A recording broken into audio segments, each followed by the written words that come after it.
Jai Hind, friends, and a very great good evening to you. This is the last day of the year 2022, a very tricky year. We had a sideways movement, and through this sideways movement, lots of learning that has happened. And I hope you have also learned a lot, and together we'll apply it very positively through the upcoming year 2023. So, to begin this weekend's review, I would like to come up with a good news and a bit of surprise to you. So this time, along with our weekend review and stocks which are given breakouts, as well as stocks which are looking value wise, I've added two more components. One is a bit of sectoral review so that you can understand which sectors are looking good and in which, if we work, it will be giving us better returns. And secondly, I'll also discuss about certain case studies which are about the reversals buy. So they are reversing from a support zone. So you can still think about certain swing play over there also.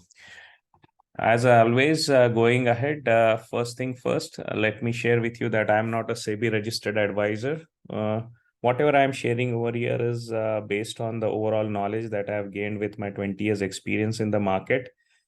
These informations, these updates which I'm sharing with you, the setups I'm sharing with you, the fundamentals I'm sharing with you are totally to be taken as a knowledge share, and it is up to you to make your best effort, analyze further, and take your positions based on your own responsibility as well as the with the help of your financial advisor.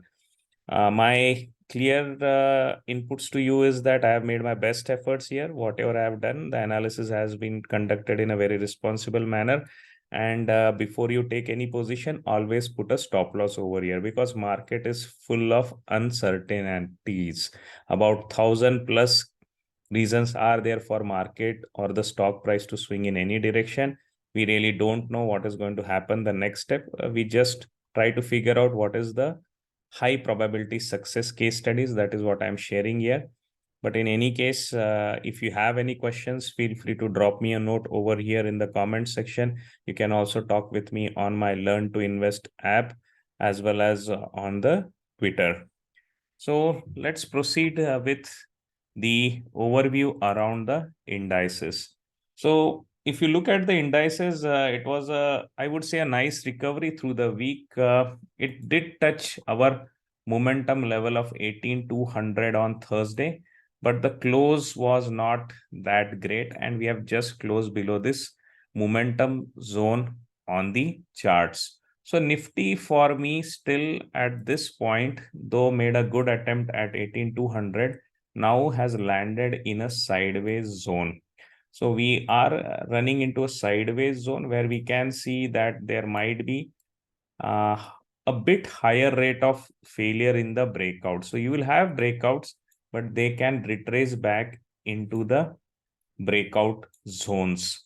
So this sideways zone is something which is going to continue for us till the 18,000 level. Till this 18,000 level, you can observe there is this sideways zone that is going to bother us because this is the area here you can see clearly, as well as 18K is a psychological number. We can get bit of reversals and all that. And up to 17,800 is a pure play downtrend support. So this reversal that we have in last week, that will act like, in case we get into this zone, we will still have a last man standing support over here. But 17,800 below is somewhere where we'll have to get more careful, more, I would say, thinner in the market. So if you're taking anything new in the market, between the 18,200 up to 17,800 zone, I would recommend that be thin in the market. It can still spill downwards. And once we cross 18,200 positively and we stay above it, yes, you can become more confident. You can add more, I would say, thicker or healthy allocation onto your stock. So as of now, from 18,200 till 17,800, stay thin, do not adventure much, take less positions, take thinner positions. Below 17,800, really start strictly looking at your exits and try to move out of the market. This was about Nifty. Thankfully, in Bank Nifty, the situation got positive through this week. So, Bank Nifty was the one which actually came into the momentum zone and is still able to survive over here. This is the momentum zone I had described in the last session, 42,500. Yes, the recovery happened through the week.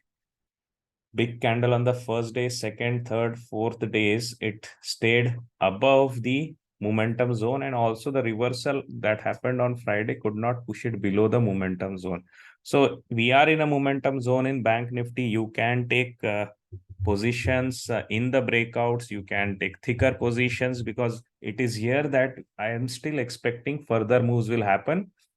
But the level to watch will remain 42,500. If we go below 42,500, up to 40,000 is somewhere where you'll have to remain thin and selective and even book your profits. Below 40K, 40,000 is somewhere where our negativity will grip the banks also, and it will become tough to work with them.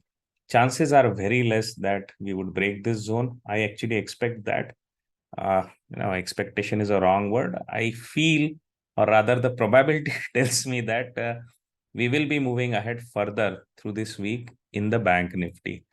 Small caps zones, if you look at it, I had told in my last week's update, that 9,800 will be the definition for our momentum line. So you can see the attempt was made on Friday. Lots of small cap stocks started well. They gave a good breakout, but most of them had a wick on their top by the end of the day. So this clearly tells me that 9,800 is acting like a hurdle over here. We are still in a zone where we are going to remain sideways, or a weak downtrend would come.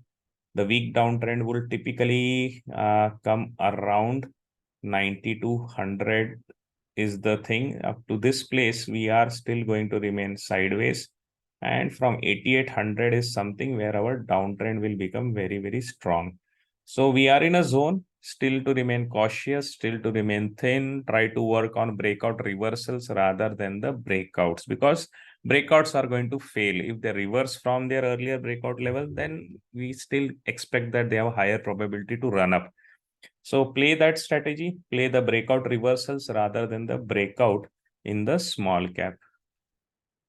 Mid cap setup is very much same like that of the small cap. So our momentum level is defined at 31,500. Exactly, that's where the close happened on the Friday. If we stay above this, you can play for momentum in mid caps. Up to 30,000 is our first level of support. So within this zone, we would remain sideways. Below 30,000 up to 31,500, up to 29K, we'll have a weakness, which will be still, we can expect a rebound, but below 29K, it will be clear-cut downwards journey. So to summarize, Nifty is in a sideways zone. So if I really summarize, Nifty is in a sideways zone, Bank Nifty is in a momentum zone, small cap remains in a sideways zone, while mid cap is just on the edge and the beginning of the momentum zone. So overall, we are in a, I would say, an amber zone or a cautious zone, remaining in the sideways track. Stay watchful, be thin on your position unless you are working clearly in Bank Nifty and the mid caps, right? So this was all about the indices. Now let's look about the sectors where we still see positivity, and that is where we can work. So for this, I'll bring up my market trends dashboard. I do share it sometime on Twitter, the screenshots, but here let's look at it live. So if I really look at this week, which sectors really came up strongly? So PSU banks went very strong at 11%. Nifty Metal followed it at 8%. Small cap came out strong. Reality did well. Then your oil and gas did well. Media did well. Mid cap followed it. So sectorally, I would say that sticking to Nifty Bank, metals and reality, oil and gas, Media, I would not be that comfortable because most of the stocks are volatile and the universe is pretty small. So sticking to Nifty Bank, Nifty Metal, CNX small cap, I would not stick to small cap because overall it is still not in the momentum. So stick to PSU banks, metals, reality, oil and gas. And if you still want to work, you can also work with the private banks. So these are the sets where I feel there is comfort, there is strength in the market, and one sector which is not there but showing good momentum is defense. So if you are working in defense stocks, much better for you. Today, I have brought in one defense stock, which is given a good breakout, good fundamentals. So this is all. Stick to PSU banks, stick to metals, stick to reality and the defense sector.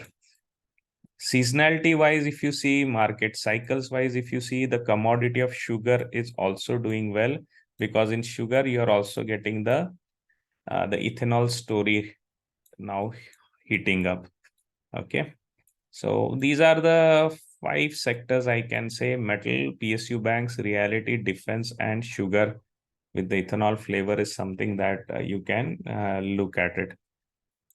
Now, looking at the pure play momentum, which sector is looking in positive momentum? So here you have again bank, PSU, it's all bank, oil and gas. So stick to these ones. The Nifty Financial Services is falling close. It might also come up into momentum through the week. So thought process remains same. Stick to bank, metals, and oil and gas and reality. Reality mainly because I can see the play, that is the jump they got, very strong one through this week. As such, the sector is not in momentum, but the gain that they made through this week was pretty good. Market breadth, if you see, it is better than what happened in the last week. So when we were in the last week, you can see here the purple line is the stocks below the 200 SMA. So last week when we were working, this was the situation.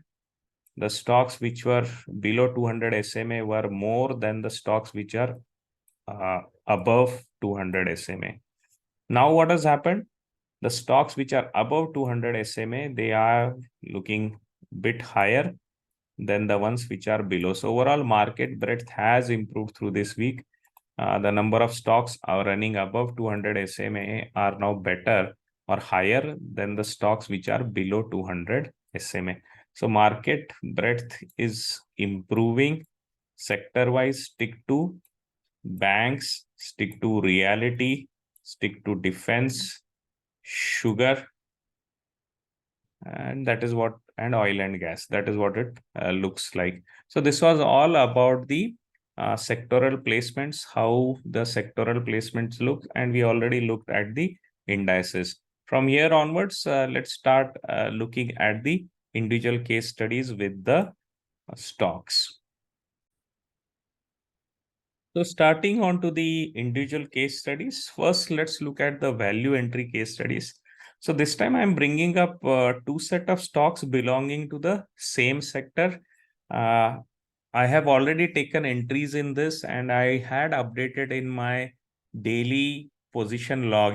I have a channel which is placed on Kuhu, wherein I share my positions which I take up daily. And within that, through the last week, I had already discussed these stocks and those were shared here. So this is the part of declaration from my side.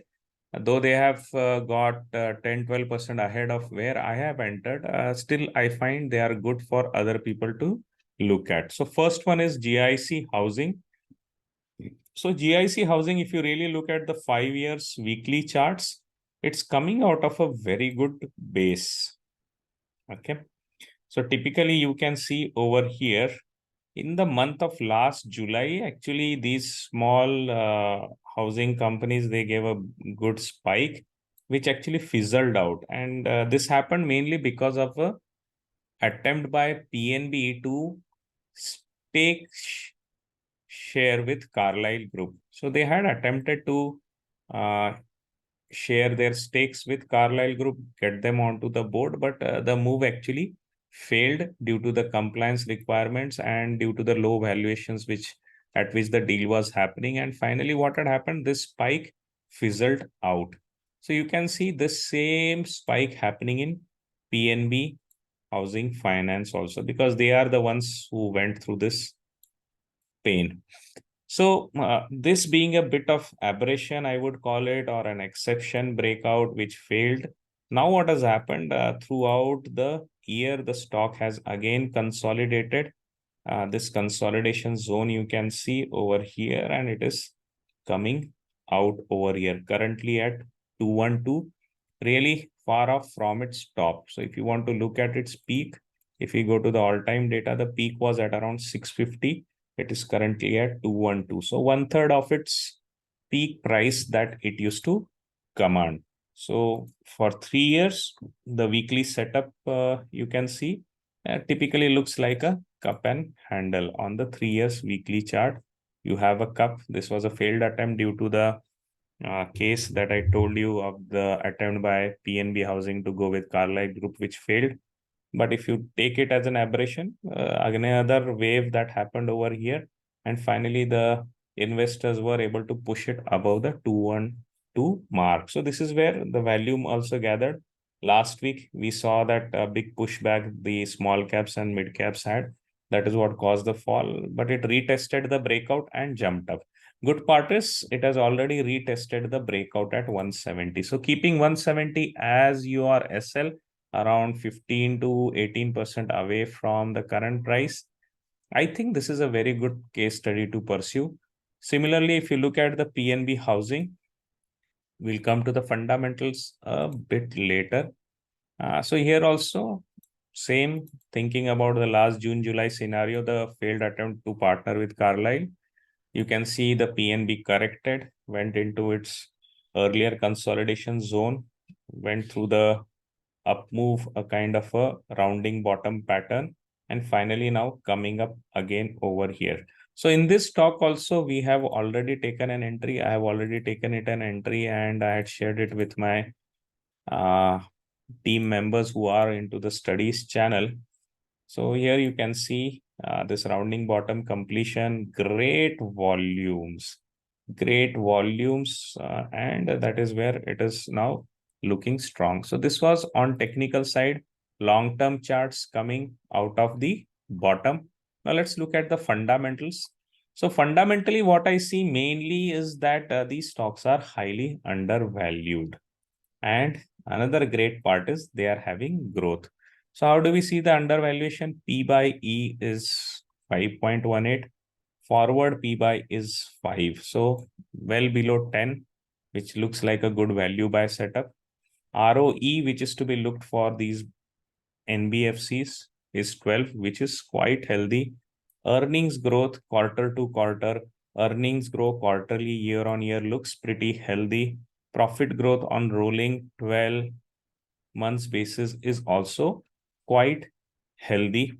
So the company as such, the business as such is growing and is having a low valuations over here. And if you look at the peers comparison, maybe let me look at the historical PE also to give you that comfort. So historical PE, you can see the average for 5 years is around 6.5, and currently it is running at 5. So well below the average. And you can see over here, while the PE has fallen down, the price has also fallen down. The EPS, the company has been able to sustain its earnings pretty well. Peer comparisons also shows you that I think I'll do the peer comparison for both PNB Housing and GIC Housing Finance. If you look at it valuation wise, here it is cheap. PNB Housing also is cheap. And if you look at the ROE, healthy ROE, in fact, this is the, I think, the fourth best kind of an ROE that GIC Housing is having. But if you compare with the companies which are having a higher ROE, private players like HDFC, LIC, Housing Finance already are looking very high on the comparison if you do on the valuation basis. You can study HUDCO also. I haven't studied HUDCO because I am happy with the growth that is coming in by these two guys. You know, the important thing for me is that growth आना चाहिए stock में. The stock should show growth. HUDCO is not showing me growth. Now, HDFC is showing me growth, but still not as good as GIC. And valuation wise, GIC is running at around one third of the valuation that the HDFCs are commanding.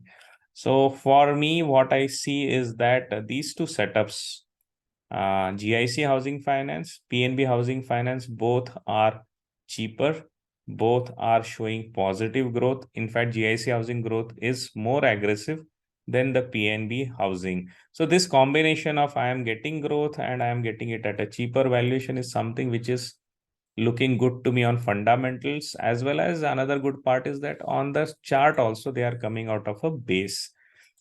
FIDI both have increased their stake in case of GIC. So this is another positive that you can consider over here. Let me take it up to the PNB Housing, how the FII, DII setups look over there. Just trying to make you aware that what is the reason why I am taking this thought of holding this position, so that you also learn and get aware about it. DIIs have increased their positions. There is a minor drop in the positions which of the FIIs. So overall, if you look at it, both setups, PNB housing as well as GIC housing, look to me quite healthy. And in the current scenario where the interest rates have been heightened by the RBI, what is going to happen is that these loans that have been already given by these two institutes, GIC as well as PNB Housing, they have already disbursed this amount to the various customers. Now, what is going to happen that those have been shared in last 3-4 years when the interest rates were down, and now the EMIs rates are going to go up. So the net interest margins is what something is going to improve over here for these two players. The growth on the earnings part will look healthy. One thing that you have to be remain quite cautious about is the in the increased interest rate scenario, acquiring new customers is something which is might get challenged. Okay, so acquiring new customers might get challenged because the people might avoid going in for these EMIs and these loans because interest rates are currently high. But looking at the real estate trend and real estate data, still the registrations are going up. And secondly, nowadays people, whenever they take loan, they also put it with a marker of floating rates. So they might also bring a thought in their head that, it's okay, we will pay a higher interest rate for maybe another 1 or 2 years, but let's get the real estate deal done, and down the line when the rates come down, our EMIs will also reduce. So this is something, a thought process which can happen. So we have to just be cautious in terms of the volume part, but net interest margin is going to improve. The EPS is something which I see will be improving uh, in the coming 2 quarters. So this is where at least for 2 quarters I see that GIC housing and PNB housing is something that you can track from the point of view of value based investing. So the breakouts have run up a bit, but for more timely updates, I would always advise become a part of my group where I share my live updates on transaction and case studies.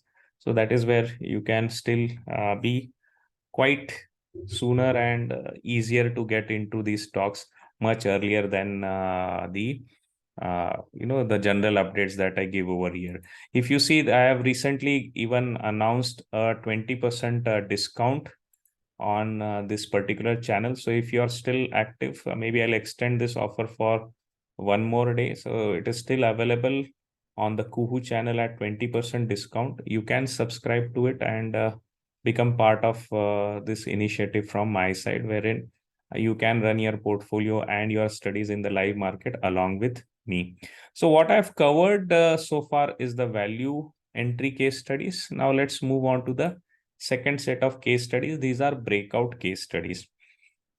So while discussing about the sectorals which look positive, I had mentioned about the sector, the defense sector. So in defense sector is something where I would like to share this chart of solar industry. So solar industries is into explosives manufacturing, and not only for defense but for infrastructure sector also. They have a global presence. So fundamentally all strong, all solid, and the stock had this run up. We had entered this over here, and then on the way when it weakened we had booked our profit, and I was waiting and watching, waiting and watching for the setup to evolve on the solar industries. So around in the last week, within our channel we had taken an entry over here looking at the setup itself, and the pre-breakout entry worked out very well. Yesterday we got a nice jump of around 5%. The breakout is pretty good, mainly because if you see, this is a kind of an inverted head and shoulder pattern. And if you just look within this section, this is quite a lot like a VCP, the volatility contraction pattern. Best part is through the pushback, through the big fall that happened in the last week, you see this stock did not fell much. So strong buyers, strong hands at play with good volume, good breakout, and good fundamentals, and a sector which itself is showing strength. Solar industries is something that you can study from the breakout point of view. Stop loss, I would keep it at 4K round figure, as well as on the price action. I see many time it has taken support over here. So 3900 to 4K is something that you can take as a stop loss zone if you're a short-term player. Long-term player, I would see that this story will still pan out in 2023, the defense story. So 3400 is a good point if you are thinking to hold it throughout the next year. So this is what is my view on this breakout on solar industries. Next good breakout that I would like to bring up to you is the Westlife Development. Westlife Development set up pretty tight. The way I would like to see a good VCP to get formed. A good VCP would have a pre-consolidation uptrend. Got it.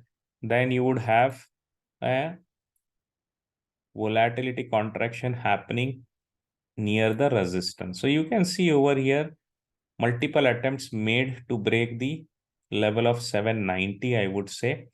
In fact, a strong seller is sitting at 800. So at some point, if you get a good move which closes above 800, you are in for a good setup over here. Let me have a look at the fundamentals, a quick look, because if it is a not that strong fundamentals, then you can typically then go with a weak allocation. So Westlife, it's Westlife Food World. Just let me look at the price, 789, and yeah, so this is Westlife Food World. So Westlife Food World focuses on operating McD restaurants. Great. So this is around the consumption story. New year, everybody will be eating and going merry. So yeah, for a breakout setup, good growth. Good growth. Valuations, question mark. Okay, but whenever you are playing with breakout, I would say focus on the growth. Focus on the growth. The great thing over here is you see a value gap, a bit of a value gap, mainly because the profit has grown, but returns through the year has not happened much. So guys, while I was looking at it as a breakout setup, the fundamentals tell me there is a bit of a value gap here also. So you can exploit this gap. Debt is high, so bit of caution, but if you're playing just for a breakout and are able to tightly trail it, I would say go for it. Westlife looks good. P by E comparison for the trend. Yeah, P by E is at 135 is still cheaper than the historical P by E it has commanded. So for a short-term play, Westlife looking healthy, good, nice breakout VCP setup post an uptrend. Volumes, if you see, whenever it touched 800 were good. So once it crosses 800, watch this level. You've got a nice setup. My only worry is that it has retraced twice, thrice. So if it crosses 800, try to see that candle stays above 800 for at least 1 hour. So maybe check in intraday and jump on it. The setup, the way it is by close of the day, I think it might give a big spike. So waiting till the close of the day might be a bit challenging. So look at 800 above for 1 or 2 hours. Maybe that is the where you can place where you can start taking a position. Third stock, a bit pre-breakout again. This is the lovely Tata Steel. Why I'm taking Tata Steel over here is that if you look at my sectoral update, I had already mentioned last week, Nifty Metal had run up momentum wise. Also, Nifty Metal looks good. Other stocks, actually, I was looking at them. They were looking quite stretched from the base, but I found Tata Steel is looking good. This is a 3-year weekly chart. You are sitting on a gold mine, a nice cup and handle attempt, failed, another attempt going on. So with the level of around 115, I would say, yeah, close above 115, you can attempt Tata Steel, Tata Group company, a pivot actually. If you see, this is pivot, 110 to 115 is a pivot. Why pivot? Pivot is something, a line around which the supports and resistances play. So over here, it acted like a support, it broke out, the same level acting like a resistance twice. So lovely pivot setup here at around 110 to 115. A reliable brand, Tata Group. I think a good gift for you on the New Year Eve. You can think about getting into the Tata Steel over here in a sector which is under momentum. Then how can I forget banks? Banking is the only sector or the indices out of the major ones which is in momentum. Exploit it with Canara Bank, Federal Bank also you will see a similar structure. They all were consolidating. Actually, all private bank, most of the private banks you will see Federal Bank, Canara Bank, Karur Vyasya Bank, they had a similar structure, a tight consolidation near the resistance, but breakdown due to the last week's pressure, a quick recovery through the last week, and now steady volume and crossing the resistance. So Canara Bank, Tata Steel, Westlife Development, Solar are looking my breakout setups for this week. Let me move on to the third setup, which I have just observed this week. And I have added mainly why I've added, to make you aware that whenever you are in a sideways market, this is a trick you can remember. Whenever you are in a sideways market, breakouts are at risk. Remember, breakouts are at risk. Your breakout trading, your momentum trading is at risk. You will be getting trapped. So what to do in this such cases? Then play the swing. In a sideways zone of market, play the swing. How do you play the swing? Swing is played when the stock has run up, retrace back to its earlier breakouts, and from there it is reversing up. So the sideways market, this becomes the bottom, the all-time high or the high of the previous swing becomes your resistance, and you can make money over here. So for swing, I would like you to look at these two reversal case studies. These are fundamentally good stocks. That's why I'm sharing here. One is Adore Welding. So all the infrastructure boom happening, automotive boom is happening. So this company has got a good opportunity here, reversing from the earlier breakout levels. Okay, last week, this is the weekly chart, by the way. Okay, so last week touched this base of breakout, 750 as your stop loss. You can play it further. Good fundamentals. If you look at Adore Welding, I had played this stock earlier for a small, quick breakout over here, which weakened and I exited. So I had played this for this breakout and exited over here in my channel. Now again, it has come up for a reverse. So in the reversal, you can really look at is the company is actually having a high ROC. That is where the story is looking good. And with the infrastructure push, the welding product demand is something which is expected to go up. So trailing 12 months wise, you have a good growth.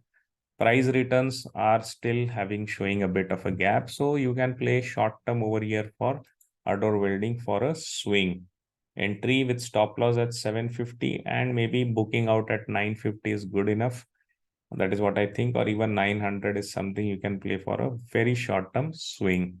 HBL Power is another case study. Now, this is something which is playing very nice along this trend line.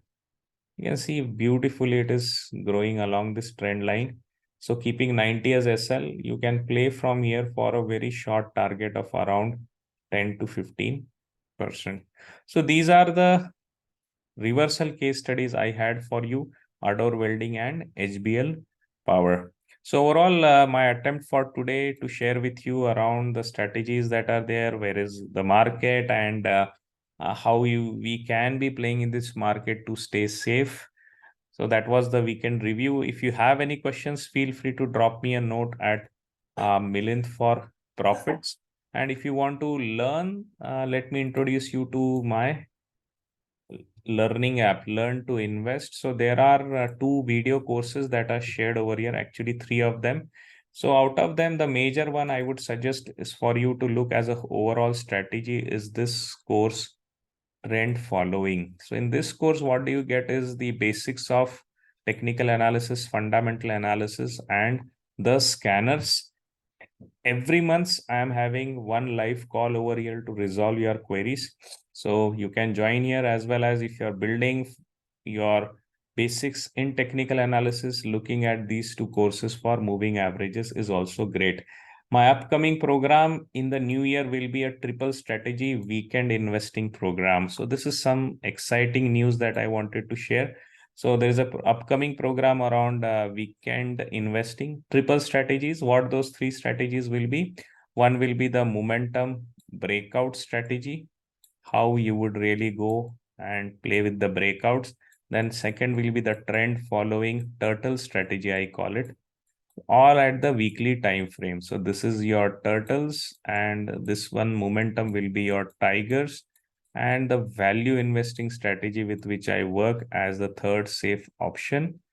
This will be coming as the snails.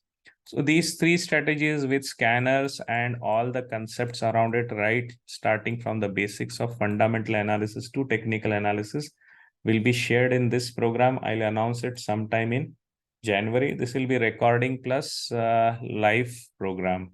So with that, wishing you all a great time in the new year 2023. I wish you and your families a lot of good health, wealth, joy, peace, and fun.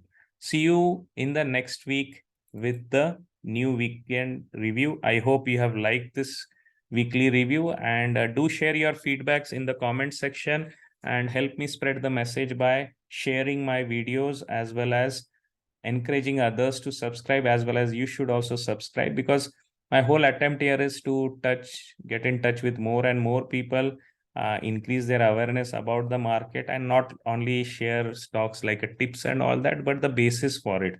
Because if you go through my basis, that is where you learn to do stuff independently. So happy new year 2023. Thank you for your time today. Take care. Bye bye.